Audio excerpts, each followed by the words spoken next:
কেন অবাক হয়ে আমি পথের বাঁকে দাঁড়িয়ে, তুমি জোছনা হয়ে একা কোথায় বলো হারিয়ে। কেন তোমার আমার এত গল্প স্বল্প,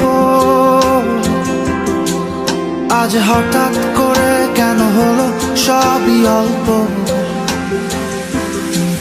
দেখো দূরের আকাশ একা কাঁদছে তোমায় ভেবে, আর মেঘের মাঝে সব ভাবনাগুলো ডুবে। কেন তো